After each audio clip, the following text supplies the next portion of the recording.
नमस्कार दोस्तों, welcome to study पाठशाला। आइए शुरू करते हैं आज का सेशन। और आज के हमारे प्राइम एजेंडाज पे होंगे दिल्ली इलेक्शन का शेड्यूल अनाउंस हो चुका है और यहाँ पे असम के अंदर रैट होल माइनिंग का एक और इंसिडेंट आया है। So we look into rat hole mining और अफगानिस्तान और पाकिस्तान के बीच में जो टेंशन्स हैं उसको लेके जो है एक एडिटोरियल है उसको समझा जाएगा। Same sex marriage registration review, तो इसका क्या फ्यूचर होगा, क्या इसकी डिबेट है उसको समझेंगे। चाइना में अर्थक्वेक आया है, अर्थक्वेक से जुड़ी हुई कुछ बातों को समझेंगे और साथ साथ इंफॉर्मेशन कमिश्नर्स का अपॉइंटमेंट डिले हो जाता है। तो अगर इंफॉर्मेशन कमिश्नर्स होंगे ही नहीं तो फिर कैसे जो है आपका राइट टू इन्फॉर्मेशन ढंग से इंप्लीमेंट होगा। इन सब एस्पेक्ट्स को यहाँ पे कवर किया जाएगा। तो अब ये न्यूज़पेपर हम उठाते हैं और ये फ्रंट पेज है आपका। सो दिल्ली 5 फरवरी को जो है अब वोटिंग करेगा और 8 फरवरी को जो है वहाँ पे इलेक्शन का अनाउंसमेंट होगा, मतलब कंक्लूजन आएगा। अब देखिए, इस पर्टिकुलर प्रेस कॉन्फ्रेंस के साथ ही मॉडल कोड ऑफ कंडक्ट वो एग्जिस्टेंस में आ जाता है। मतलब कुछ एक रिस्ट्रिक्टेड एक्टिविटीज़ ही यहाँ पे की जा सकेंगी। ठीक है, ये यहाँ पे इंपॉर्टेंट है। आप जो है नई स्कीम्स अनाउंस नहीं कर सकते, वो सारी डेवलपमेंट अब होगी। अब इस चीज़ को थोड़ा डिटेल में जानते हैं। अब देखिए, ये प्रीलिम्स 2017 का एक क्वेश्चन था। तो यहाँ पे सेकंड स्टेटमेंट आप देखिए, ये कहते हैं कि ministry of home affairs decides the schedule to conduct both general and by election. तो यहाँ पे ये स्टेटमेंट तो एब्सोल्युटली गलत है, क्योंकि आप देख सकते हैं इलेक्शन कमीशन ऑफ इंडिया के जो मेंबर्स हैं वो यहाँ पे बैठे हैं। तो दूसरी चीज़, इस फोटोग्राफ में अगर आप देखेंगे there are 3 members that are sitting. और यहाँ पे फर्स्ट स्टेटमेंट आप देखिए, ये कह रहा है कि election commission of India is a 5 member body. No, it's a 3 member body. ठीक है, 3 ही इसके अंदर मेंबर होते हैं। तो ये स्टेटमेंट भी आपकी गलत है। और थर्ड स्टेटमेंट अगर आप देखिए, ये कह रहा है कि election commission resolves the disputes related to splits merger recognizing the political party. तो yes, this statement is absolutely correct. बिल्कुल ये डिसाइड करते हैं। यहाँ पे जो है शिवसेना का जो डिस्प्यूट हुआ था वहाँ पे इलेक्शन कमीशन से इनसाइट जो है वो ली गई थी। So D only is the right answer for this. अब देखिए, यहाँ पे दिल्ली के अंदर मॉडल कोड ऑफ कंडक्ट जो है वो लग चुका है। ठीक, अब मॉडल कोड ऑफ कंडक्ट के अंदर प्रॉब्लम क्या है, there is no legal backing. कोई कानून इसको नहीं है जो इसको बैक करता हो, जिसके अंदर प्रोविजन ये डले हों कि कैसे आप इसको इम्प्लीमेंट करवाएंगे। साथ साथ ये भी कोई क्लैरिटी नहीं है कि इलेक्शन कमीशन के पास क्या पावर्स हैं इसको लेके। ठीक है, सो इन सब प्रॉब्लम्स के साथ अगर आप देखेंगे तो एक तरीके से इम्प्लीमेंटेशन इनइफेक्टिव होता है इसका। और यही प्रॉब्लम है कि इतना सब कुछ होने के बावजूद आपको दिखेगा कि हमारे यहाँ पे मनी पावर, मसल पावर सब चल रहा होता है। सबको पता होता है कि कहाँ पे जो है पैसा बट रहा है, कहाँ पे शराब बट रही है। But still this is how the things they go on. और इलेक्शन कमीशन के हाथ भी यहाँ पे एक तरीके से बंधे हुए हैं। सो एक ये पेंडिंग रिफॉर्म है जिसके अंदर कहा जाता है कि मॉडल कोड ऑफ कंडक्ट को लीगली बैक किया जाएगा, पार्लियामेंट एक कानून बनाए। बट अभी तक हमारे पार्लियामेंटेरियंस ऐसा नहीं करते हुए नजर आ रहे हैं। So this is the point. अब देखिए, असम के अंदर दूसरी न्यूज है, रेस्क्यू ऑपरेशंस कंटिन्यू हो रहे हैं। नो, वहां पे माइनर्स अभी ट्रैप्ड हैं असम के अंदर। अब देखो, ये पूरा मामला है रैट होल माइनिंग से रिलेटेड। ये नॉर्मल माइन नहीं कर रहे हैं, ये इलीगल माइनिंग होती है यहाँ पे, कोयले की चोरी। ठीक है, तो this is how it is done. क्यों, कैसे होती है ये? कोई भी अगर अबेंडन्ड माइन है, ठीक, तो उसके अंदर करेंगे क्या, इलीगली जो है खोद के धरती को उसके अंदर चले जाते हैं मजदूर और वहां से इलीगली कोयला निकाला जाता है। और यहाँ पे अगर आप देखेंगे माइनर्स का भी इस्तेमाल किया गया था। ठीक है ना, बच्चों का भी इस्तेमाल किया गया था, क्योंकि वो थोड़े से एक होल के अंदर नीचे चले जाते हैं। बच्चे जो है, माइनर्स जो हैं, वो इसकी तरफ से एंटर हो सकते हैं, साइज छोटा होता है उनका, और ये कोयला लेके आते हैं यहाँ पे। ठीक, अब ये बहुत ही डेंजरस है। अब जैसा आप यहाँ देख सकते हैं, स्पेसिफिकली नॉर्थ ईस्ट के अंदर क्यों डेंजर है, देखिए बारिश वहाँ पे बहुत ज़्यादा होती है, तो रेन्स जैसे पड़ती हैं उन माइंस के अंदर पानी इकट्ठा हो जाता है यहाँ पे। ठीक, अब माइन के अंदर पानी इकट्ठा होगा तो फिर तो खतरा काफ़ी बढ़ जाता है, और वही यहाँ पे हुआ भी है। तो रिसेंटली जो ट्रेजिक इंसिडेंट हुआ उसके अंदर कुछ माइनर्स की डेड बॉडीज़ भी मिली हैं। इससे पहले मेघालय के अंदर भी एक सीन ऐसा ही हुआ था, वहाँ पे भी इलीगल माइनिंग कर रहे थे और लोग जो हैं फंस गए थे। तो ये सारी चीज़ें हैं यहाँ पे। Illegal mining, rat hole mining band है इंडिया के अंदर, बट स्टिल चीज़ें चलती रहती हैं क्योंकि इम्प्लीमेंटेशन ख़राब है। तो यहाँ पे आप मान सकते हैं कि गवर्नेंस का एक मेजर फेलियर है ये। ठीक, सुप्रीम कोर्ट ने बैन कर रखी है इस टाइप की माइनिंग एक्टिविटी, क्योंकि ये जो मजदूर जाते हैं कोई खास इक्विपमेंट भी नहीं लेके जाते, इलीगली जा रहे हैं ना, ऐसे ही घुस जाते हैं ये। तो दिस इज द प्रॉब्लम। अब देखो यहाँ पे 2017 मेंस का सवाल है, ये कह रहा है कि what are the consequences of illegal mining, discuss the ministry of environments and forest concept of go and no go zones for coal mining sector. तो गो और नो गो जोन्स के ऊपर ये सवाल किया गया था। अब देखिए गो जोन्स क्या है, area with minimal environmental and forest value, कि आप वहां पे जाना अलाउड है, माइनिंग उधर परमिटेड होती है और आपको क्लियरेंस लेके आप कर सकते हो, बट ये क्लियरेंस है, ये फॉर्मल तरीका है, ठीक है ना। ये जो रैट होल माइनिंग है ये तो इलीगली है ना, आप बिना सेफ्टी इक्विपमेंट के किसी को भी भेज देते हो अंदर। नो गो जोन क्या है, ecologically sensitive region, dense forest, wild life habitat, restricted to preserve biodiversity and prevent environmental damage. तो माइनिंग यहाँ पे रिस्ट्रिक्टेड होती है, ठीक। अब रैट होल तो इलीगल है, तो वो क्या ही गो और नो गो जोन की परवाह करते होंगे, तो वो वैसे ही चले जाते हैं, वो इन कानूनों की परवाह वो लोग नहीं करते। इसलिए बता रहा था कि गवर्नेंस रिलेटेड मामला है ये।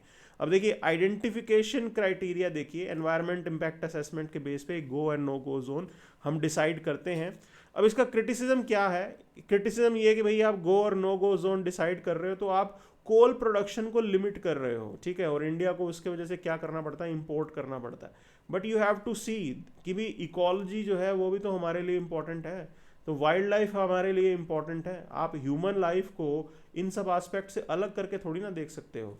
तो इसीलिए गवर्नमेंट ने बिल्कुल सही डिसीजन लिया हुआ है, go and no go zones को अलग अलग डिसाइड किया हुआ है, ठीक। तो ये मेंस 2017 का सवाल यहाँ पे यूपीएससी ने किया था, बट इस टाइप की चीज़ें हैं और स्टेट गवर्नमेंट यहाँ पे रिस्पॉन्सिबल है, मैं ये मानूंगा, डिस्ट्रिक्ट एडमिनिस्ट्रेशन, जिनको प्राइमरीली इस पे एक्ट करना चाहिए, ठीक है। अब देखिए एक जीडीपी नंबर्स आ गए हैं, तो GDP growth projected to fall to 4 years low at 6.4%, okay.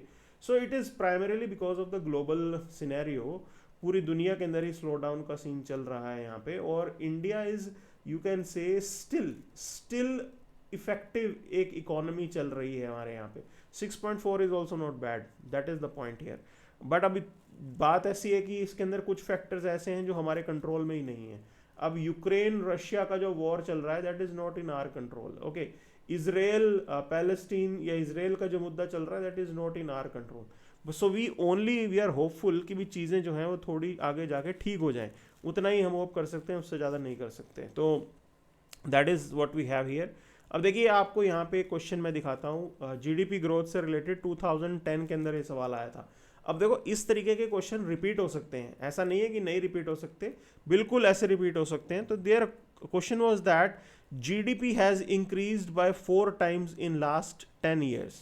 अब इस आंसर को अगर मैं प्रेजेंट सिनेरियो में लगाऊं, अब ये तो उनका 2010 का था, और 2010 के अंदर भी आप इजीली जो है चीज़ों को देख सकते हो, क्योंकि 2008 के अंदर जो इकोनॉमिक क्राइसिस की शुरुआत हुई थी, अगर किसी को पता है कि 2008 के अंदर मेजर इकोनॉमिक क्राइसिस जो है वो हुआ था, सब प्राइम क्राइसिस जिसके अंदर बोलते हैं, यूएस के बड़े बड़े बैंक्स जो हैं वो कोलैप्स कर गए थे, तो उनको पता होगा कि भाई इंडिया के अंदर भी तो इसका असर आएगा, क्योंकि ग्लोबल इशू था, वो 2008 से शुरू हुआ, 2010 में ज़रूर हमारे पे असर आया होगा।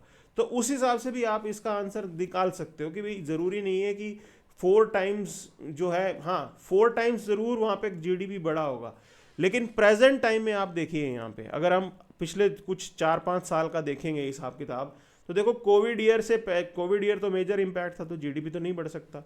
उससे पहले आप देखिए यहाँ पे 2019 के अंदर 4.4% था हमारा, 2018 के अंदर 6.53% था, 2017 में 6.80% था। तो ये तो कम होता जा रहा है, ज़रूरी नहीं है कि बड़ा है। उसके बाद थोड़ा बड़ा होगा, फिर कोविड आ गया, 2 साल तो आप मान के चलो कोविड पूरे के पूरे इम्पैक्ट उसका देखने को मिला हमें। तो ये आज के कंटेक्स्ट में भी ये चीज़ जो है ये सही नहीं है, ठीक है ना। प्रेजेंटली भी अगर आप देखोगे तो भी आप नहीं कह सकते कि 4 times बढ़ा है, तो इसीलिए फर्स्ट स्टेटमेंट तो गलत हो जाती है, ठीक। अच्छा दूसरी चीज़, percentage share of public sector in GDP has declined in last 10 years। हाँ ये आप बोल सकते हो कि परसेंटेज शेयर जो है वो ज़रूर कम हुआ होगा, ठीक है ना, बिकॉज एट प्रेजेंट चीज़ें क्या हैं, it is all private induced, ठीक। तो हमारे यहाँ पे वैसे इन्वेस्टमेंट का पॉइंट अलग है, बट अभी जीडीपी के अंदर मेजरली काम तो प्राइवेट इंड्यूस्ड है ना। कभी कभी जब स्लो डाउन होता है तब पब्लिक सेक्टर यहाँ पे हम उनसे उम्मीद करते हैं कि गवर्नमेंट जो है पैसा स्पेंड करे, ठीक है, लेकिन मेजरली तो प्राइवेट इंड्यूस सब कुछ चल रहा है हमारे यहाँ पे। So this is something that you should know here. So second statement is appearing to be correct here and B is the right answer for this one. So we'll move to next. आगे चलते हैं, पहले अखबार का main page उठाएंगे और देखिए यहाँ पे तिब्बत के अंदर जो अर्थक्वेक आया है उससे there are people who have died. Okay, so it's a tragic thing. अब देखो एक चीज़ आपको समझनी है यहाँ पे, ये जो अर्थक्वेक होता है ना, इसके अंदर जो डैमेज होता है, डैमेज का इम्पैक्ट डे के टाइम पे भी पड़ता है, दिन के टाइम आया कि रात के टाइम आया. ठीक, अगर नाइट का अर्थक्वेक है so there are chances that casualty will be higher.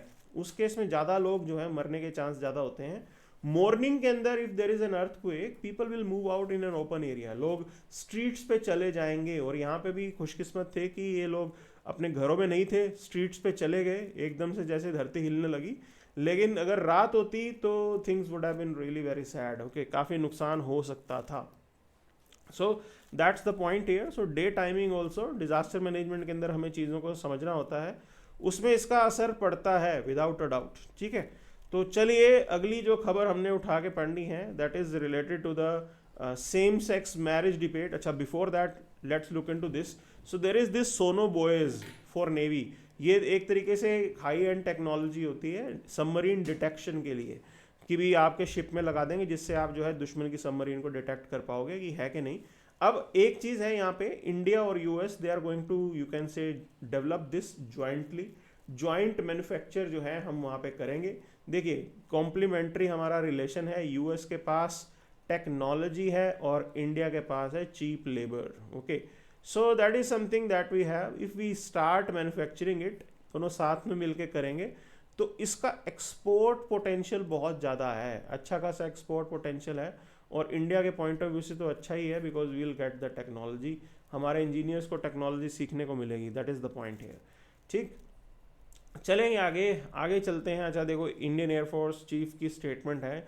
He saying that research and development has no relevance if it does not meet the timelines. Absolutely right.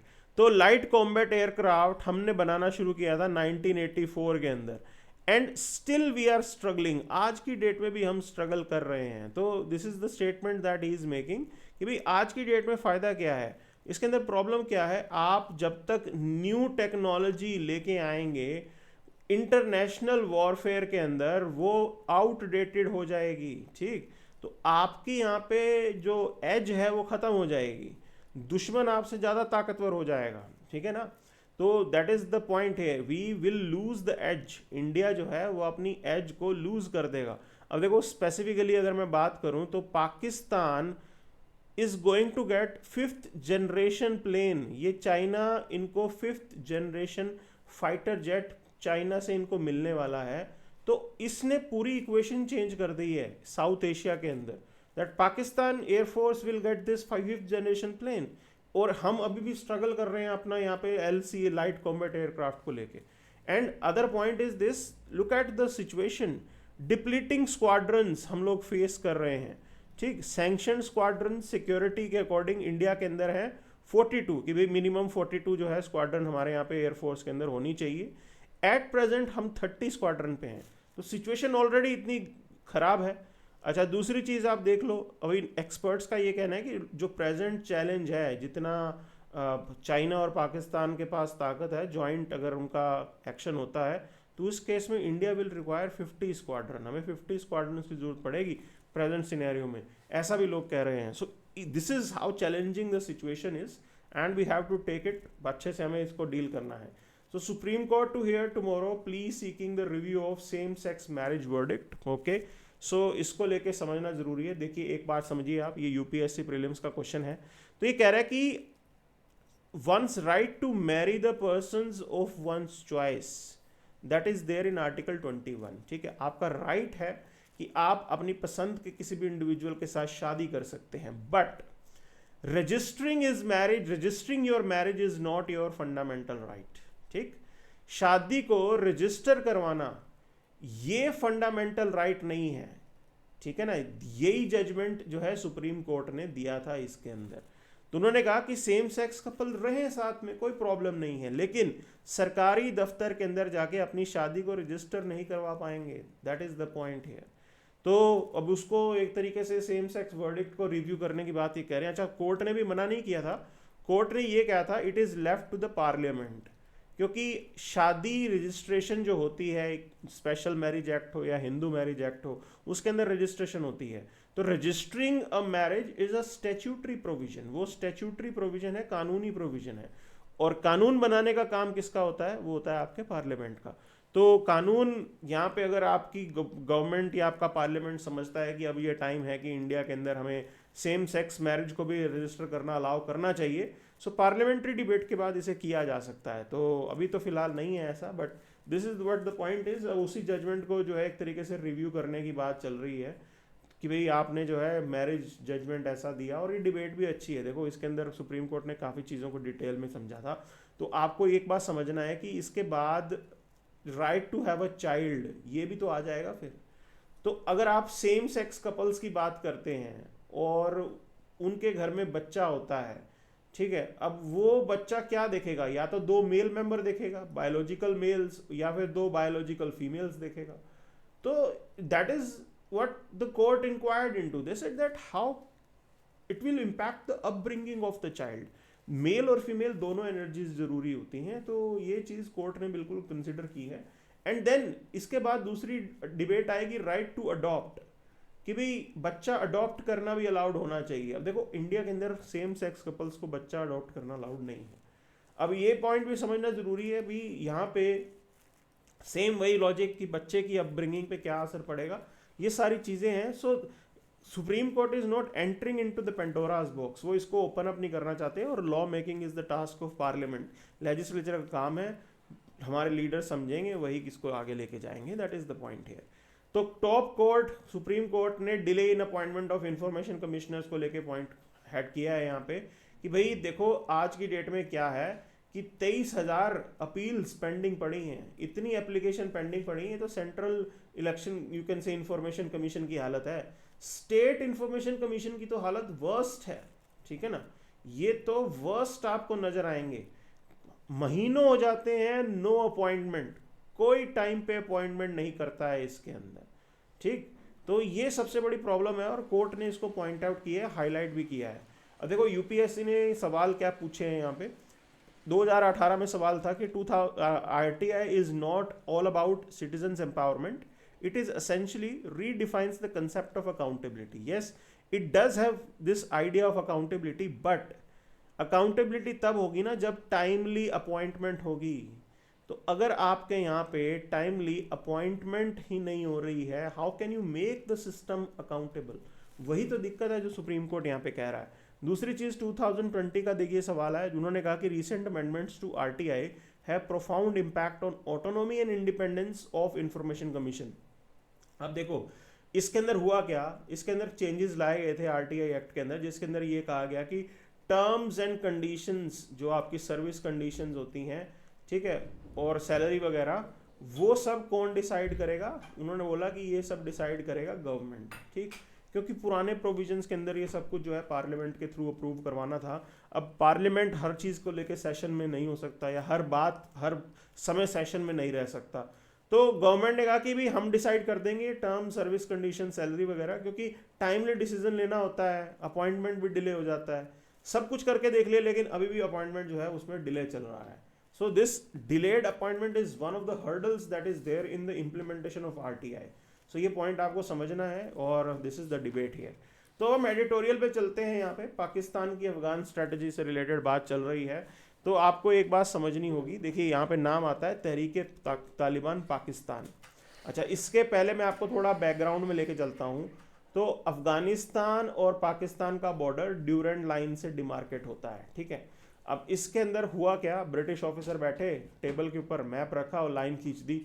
उस लाइन से हुआ क्या, इन्होंने डिवाइड कर दिया पाश्तून Pathan area, ठीक।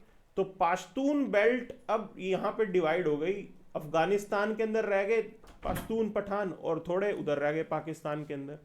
अच्छा, अब जो पाकिस्तान के अंदर पाश्तून बेल्ट थी, नाउ दे आर डिमांडिंग कि हमें इंडिपेंडेंट बनना है, ठीक है ना। दे डिमांड कि हमें अपना इंडिपेंडेंट एरिया बनाना है और उसके लिए जो लोग लड़ रहे हैं वो हैं तहरीके तालिबान पाकिस्तान। ठीक, they are not Afghan Taliban, differentiate करना है। ये है तहरीके तालिबान पाकिस्तान, कि वो पाकिस्तान के उस एरिया को आज़ाद कराना चाहते हैं। अच्छा, ये तहरीके तालिबान पाकिस्तान ऑपरेट कहाँ से करता है? अभी ये भाग के आ गए हैं अफगानिस्तान के एरिया में। अफगानिस्तान के बॉर्डर एरियाज में इन्होंने अपने बेस मेंटेन कर रखे हैं, वहाँ पे ट्रेनिंग व्रेनिंग करते हैं ये, और एक्टिविटी करने के लिए, मतलब गोली वगैरह चलाने के लिए पाकिस्तान की तरफ जाके ब्लास्ट वगैरह करवा आते हैं। तो इस तरीके से चलता है इनका सिस्टम। अफगान तालिबान अफगानिस्तान के अंदर राज कर रहा है और हैं दोनों पठान, तो एक दूसरे को मदद कर रहे हैं। यहाँ पे मेन कहानी जो यहाँ समझ के आ रही है। अच्छा, अब ड्यूरेंट लाइन कंट्रोवर्सी की बात ऐसी है, इसको बनाया तो गया 1893 में, लेकिन कोई भी इसको मानने को तैयार नहीं है। आपने पाश्तून टेरिटरी को डिवाइड कर दिया, क्लैरिटी नहीं रखी, जैसे इंडिया के अंदर हुआ था कश्मीर का डिवीजन, सेम वैसा ही सिनेरियो है। और ये अब दोनों के बीच में टसल है। स्पेसिफिकली अफगानिस्तान इसको कभी भी एक्सेप्ट नहीं करता है। So this is the point here. अब यहाँ पे तालिबान का इन्फ्लुएंस भी है, और तालिबान बिल्कुल बॉर्डर फेंसिंग को अपोज करता है, क्योंकि वो सेम पाश्तून बेल्ट है। ठीक, और यहाँ पे एक तरीके से रिसर्जेंस हो रहा है पाश्तून नेशनलिज्म का भी। ये देखिए, ये वही खान अब्दुल गफार खान वाला एरिया है, फ्रंटियर गांधी वाला, जो कहते थे, जिन्होंने आज़ादी के समय ये कहा कि कांग्रेस ने धोखा किया पठानों के साथ, कि उनको इन वल्चर्स के बीच में छोड़ गए, गिद्धों के बीच में। ये वही इलाका है, ठीक है ना। तो अब वहाँ पे पाश्तून नेशनलिज्म जो है वो सेंटिमेंट रिसर्जेंस पे आ रहा है, और ये सबसे बड़ी गड़बड़ हो रही है, और ये पाकिस्तान की मिस कैलकुलेशन भी बताई जा रही है। तो उनको ये लग रहा था पाकिस्तानियों को कि तालिबान जो है वो पाकिस्तान की ही एसेट है, ठीक है ना। वो ये सोच रहे थे कि तालिबान का इस्तेमाल करेंगे इंडिया के अगेंस्ट। ये मिस कैलकुलेशन वहाँ पे हुई है। रिसेंटली पाकिस्तानी एयरफोर्स ने जाके वहाँ पे अफगानिस्तान में टारगेटिंग की है, and that is not the great. वो बिल्कुल भी ग्रेट चीज़ नहीं है। देखो, इंडिया के अंदर भी इंसर्जेंसी चलती है, लेकिन हम एयरफोर्स का इस्तेमाल नहीं करते। हम उसको, क्योंकि हम उन्हें अपना ही कंट्रीमैन समझते हैं। अब ये बेवकूफ़ी पाकिस्तानी कर रहे हैं। उसमें होता क्या है कि वो और ज़्यादा आपसे दूर हो जाएंगे। ठीक, गोलियां कभी भी सॉल्यूशन नहीं लेके आती हैं, ये चीज़ पाकिस्तानी गलत कर रहे हैं। तो that is the point here. अब कश्मीर के अंदर हम भी तो हेलीकॉप्टर यूज़ कर सकते हैं, तो लेकिन कभी कहीं नहीं होता, कहीं आप देखोगे ही नहीं। तो this is something which is very serious. हम इसको अच्छे तरीके से डील करते हैं, ठीक है। अब देखिए, इसके अंदर मेन कहानी क्या है। देखो, उस एरिया के अंदर इनइफेक्टिव अटेम्प्ट चल रही है पाकिस्तान की कि वो तालिबान को मैनेज कर पाएंगे, लेकिन ऐसा होगा नहीं। ठीक, अच्छा, अभी तक जो रियलिटी ये है, क्या तालिबान की सरकार को इंटरनेशनल रिकग्निशन मिला है? तो Pakistan is hesitant to unilaterally recognize Kabul regime. ठीक, क्योंकि प्रीवियस एक्सपीरियंसेस उन्होंने देखे हैं कि दुनिया तो तालिबान के राज को मानती नहीं, और पाकिस्तान मान भी लेगा तो कोई खास फर्क नहीं पड़ेगा। You never know, anything can change any time, एकदम से चेंजेस भी आ सकते हैं ये, ठीक है। तो आज की डेट में पाकिस्तान के पास ऑप्शंस जो हैं वो लिमिट होते जा रहे हैं because of these developments. So that's why this editorial is labeling Pakistan Afghanistan relation as to be a complex relation। बहुत ही कॉम्प्लेक्स रिलेशन है। देखो, एक बात तो समझनी पड़ेगी, पाकिस्तानियों ने ही मदद की थी तालिबान की। ठीक, ये जो यूएस के अगेंस्ट लड़ाई चल रही थी, तालिबान को हथियार देना, उनको अपने कंट्री के अंदर शरण देना, तो ये सारा काम पाकिस्तानियों ने किया था। तो उस हेल्प को लेके इनको लगा कि भाई ठीक है, हमने हेल्प की है तो तालिबान हमारी बात सुनेंगे। वो चीज़ होता हुआ नज़र नहीं आ रहा है। तो that is the serious game that is going on right now. अब बात करते हैं चाइना के अर्थक्वेक की, कि उसकी लोकेशन बिल्कुल मैटर करती है सर, ठीक है। अच्छा, अब इस लोकेशन को समझना ज़रूरी भी है, क्योंकि ये जो तिब्बतन बुद्धिज़्म है वहाँ के लिए भी इम्पॉर्टेंट है। This area is a seat to Panchen Lama.